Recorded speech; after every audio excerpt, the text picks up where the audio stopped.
Hola, hoy vamos a meternos de lleno en un tema fascinante. Cómo la tecnología está, reinventando por completo la educación matemática. Y no una parte cualquiera, sino la evaluación. Vamos a ver el tremendo desafío que supone evaluar a muchísima gente a la vez. Y lo mejor, cómo se ha encontrado una solución de lo más innovadora. Venga, vamos al lío. Pensemos por un momento en una clase de precálculo en la universidad. La típica, no, una con cientos de estudiantes. La pregunta es, ¿cómo narices se crea un examen que sea justo, que de verdad funcione y que encima ponga muy difícil eso de copiar? Pues esa es justo la pregunta que vamos a intentar responder.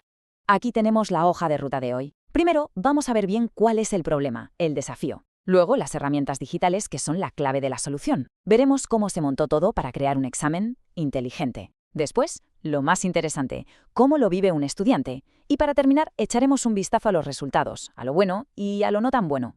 Empezamos, pues, por el principio, el desafío de las matemáticas hoy en día. Y es que, antes de hablar de soluciones, hay que entender bien la dimensión del problema, ¿no? Porque estas clases enormes en la universidad, tienen unos cuantos obstáculos que complican la vida a todo el mundo, tanto a profes como a estudiantes.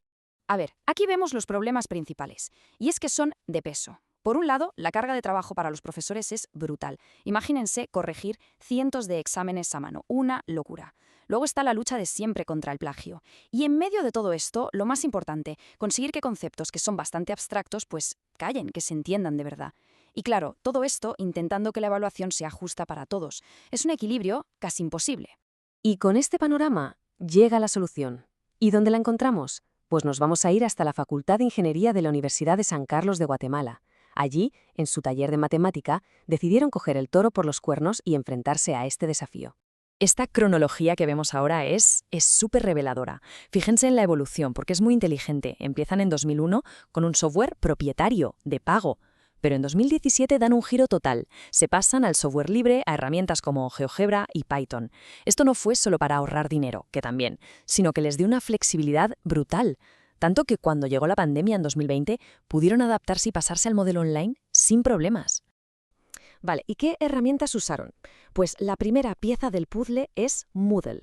Probablemente a mucha gente le suene. Es básicamente el sistema de gestión del aprendizaje, la plataforma, el aula virtual donde ocurre todo, donde están los materiales, las actividades y, por supuesto, los exámenes. Digamos que es el esqueleto de todo este tinglado. Luego está GeoGebra, y esto, de verdad, es una pasada. No es el típico programa para hacer gráficos y ya está. No. Es una herramienta que permite, literalmente, jugar con las mates. Se pueden mover figuras, cambiar variables y ver al instante qué pasa con las ecuaciones. Convierte algo que es súper abstracto en algo que se puede tocar, que se puede experimentar. Y llegamos al corazón de la máquina, al motor de todo esto, el lenguaje de programación R y un paquete específico llamado exams.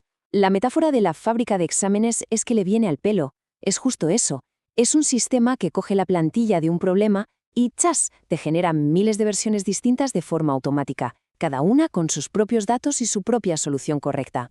Bueno, pues ya conocemos las piezas, ahora toca ver cómo encajan, ¿no? Vamos a meternos un poco en la parte más técnica para entender cómo se combinan estas tres herramientas y crean esos exámenes dinámicos.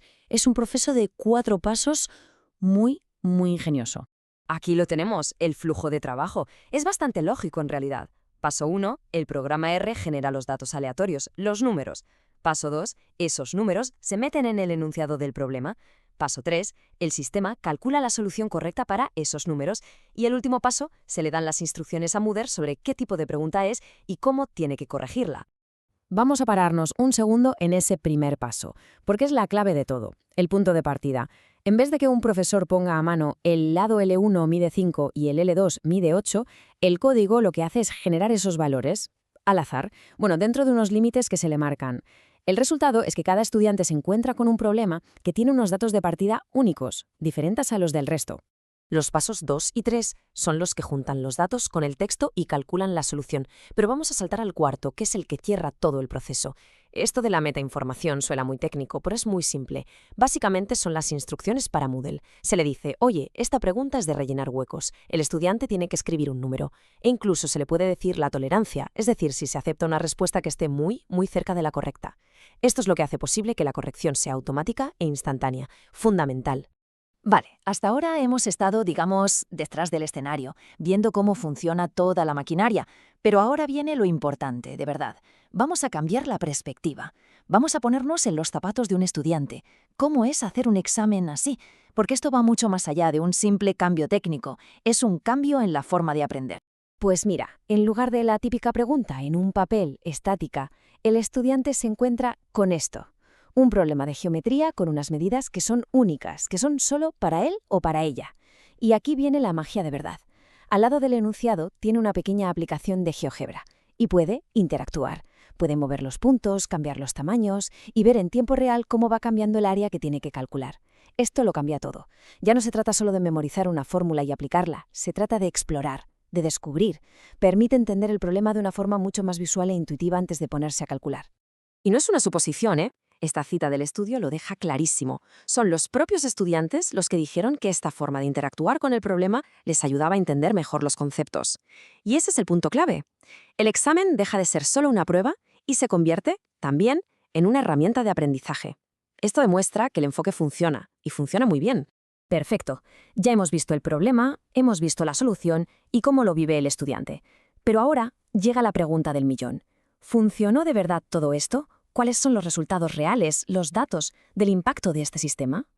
A ver, esta cifra es para pararse a pensar. 64.000, con solo 3 tipos de ejercicios, 3 plantillas, y dándole a cada uno 40 posibles valores, se pueden generar 64.000 exámenes diferentes. 64.000. La probabilidad de que a 2 personas les toque el mismo examen es, bueno, casi cero. Esto corta de raíz el problema de la copia. Así de simple. Pero ojo, no todo es perfecto. Es importante ver las dos caras de la moneda. Las ventajas son clarísimas. Se reduce el plagio, los profesores se ahorran una cantidad de tiempo increíble y los estudiantes están más motivados. Eso es genial. Pero también hay que ser realistas. Este sistema no vale para todos los temas de precálculo, sobre todo para los problemas que necesitan que se evalúe el desarrollo, la simplificación algebraica paso a paso. Y claro, para ponerlo en marcha hace falta formar al profesorado, lo cual lleva tiempo y esfuerzo. Y nos quedamos con esta reflexión final. Si logramos automatizar la parte más mecánica de la evaluación, la corrección, la vigilancia, ¿qué pasa entonces? Pues que los profesores quedan liberados de esa carga. Y esa tecnología ya no es solo una solución a un problema logístico, no. Abre la puerta a que puedan dedicar su tiempo, su energía, a lo que de verdad importa, a enseñar, a guiar, a buscar nuevas maneras de que las matemáticas se entiendan de verdad. El futuro de la educación puede que sea mucho más interesante y dinámico de lo que pensamos.